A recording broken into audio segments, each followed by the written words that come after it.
What's up, everybody? This is GreyMan here. How's everybody doing this late afternoon? Today has been a struggle, to say the least. Anything I've tried to do in regards to trying to produce content today has not worked out due to weather and other constraints. So this video will be coming out late, but I do appreciate everybody taking the time to watch this video and so on and so forth. It'll be a short video, because it's not the video that I intended to do today, but I wanted to share something with you folks because most of you guys have watched this channel long enough to know that I've been on the hunt for the elusive elderberry, the plant itself, but specifically elderberry syrup.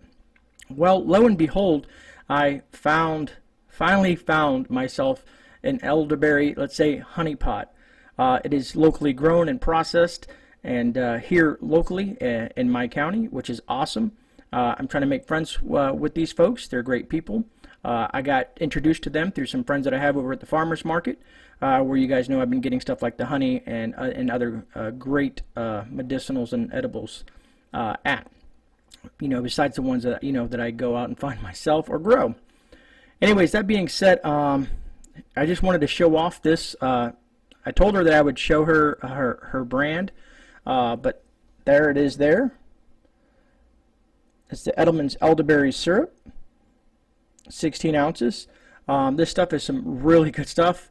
I enjoyed the heck out of it, man.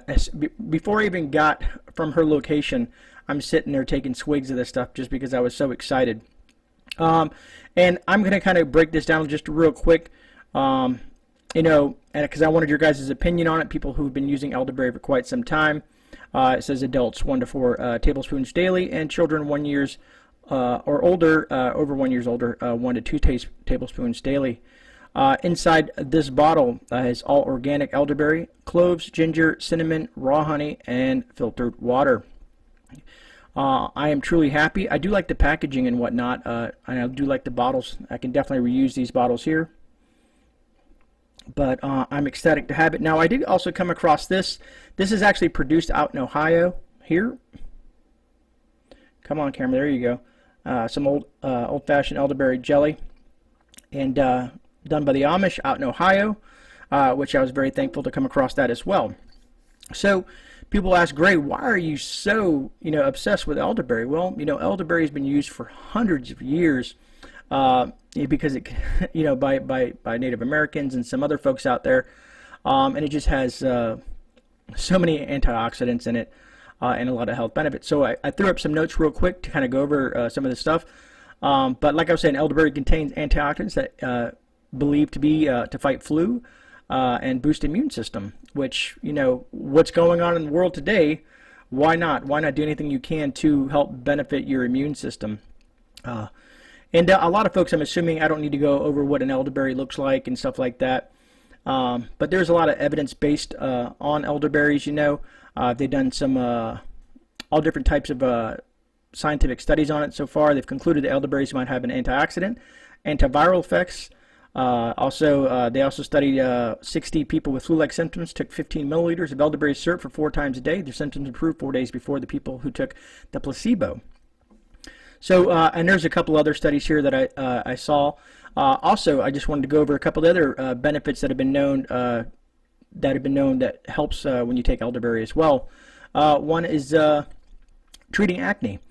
Some of you folks out there that may have acne issues or whatnot, elderberry fruit contains high levels of flavonoids, which means it might have an anti-inflammatory or an antioxidant properties. These help to protect healthy cells from harmful free radicals that play a role in skin problems. And that was suggested by the American Nutrition Association, the ANA, and it says you can even use elderberry as a face wash. There you go, Gray. Spit it out.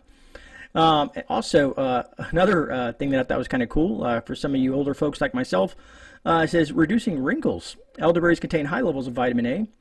The ANA also says that elderberries may smooth the skin, help ease the appearance of age spots, and prevent lesions or wrinkles.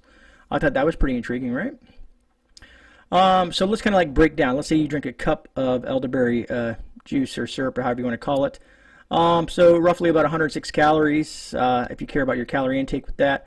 A cup also contains the following vitamins and minerals: 870 milligrams of vitamin A, 406 milligrams of potassium, 52.2 milligrams of vitamin C, 9 milligrams of folate, 55 milligrams of calcium, 2.32 milligrams of iron. Elderberries is also an excellent source of fiber, containing 10.2 grams of dietary fiber per cup. This makes up a large amount of the recommended daily intake. And that's according to the dietary guidelines for Americans. Is 34 grams for men and 28 grams for women. So meeting daily fiber recommendations can help the following health benefits. If you guys are into the whole fiber thing, myself, I do have a fiber-rich diet. Also, it prevents constipation, improves bowel function, protects against colorectal cancer, if I could pronounce that word possibly.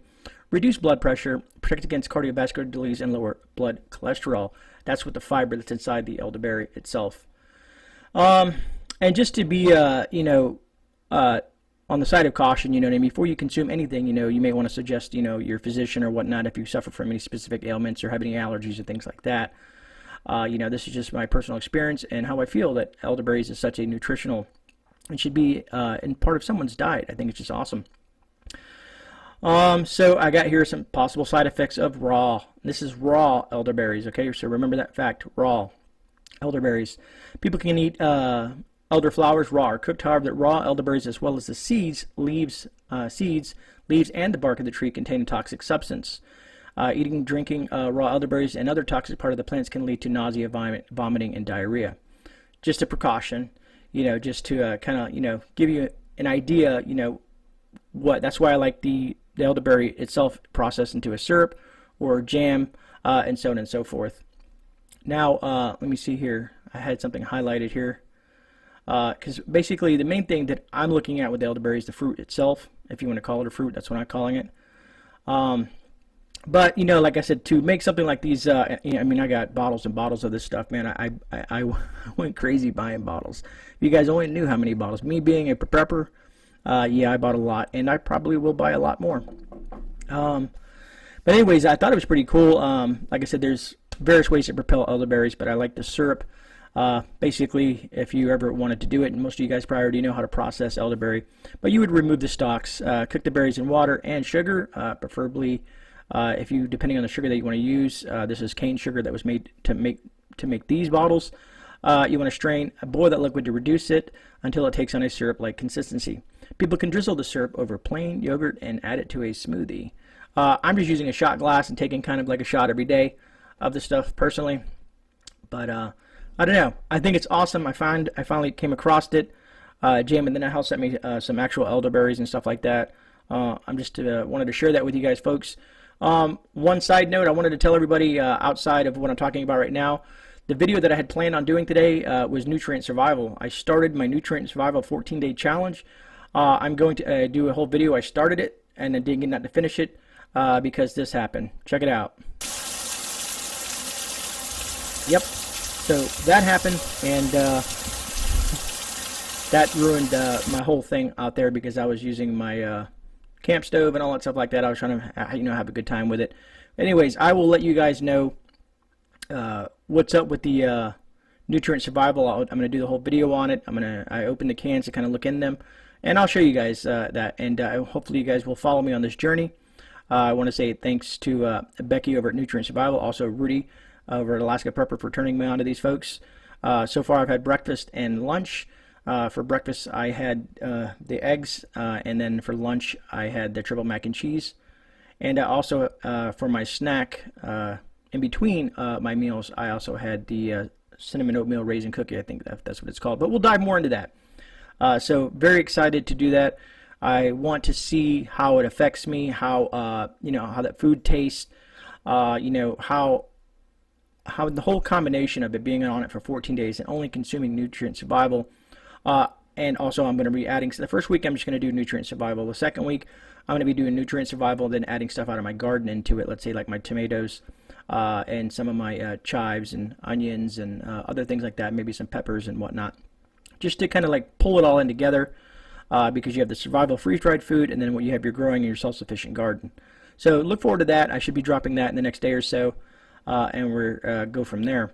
I do have some cool things that I'm working on the channel, so I will go from there, and we'll let you know how all that stuff plays out.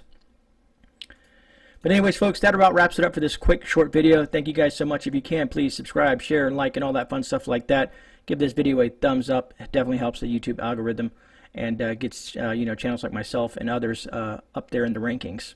This is GreyMan. I'm out, and I'll see you guys in a rebound. God bless, and enjoy the rest of your day. Thank you.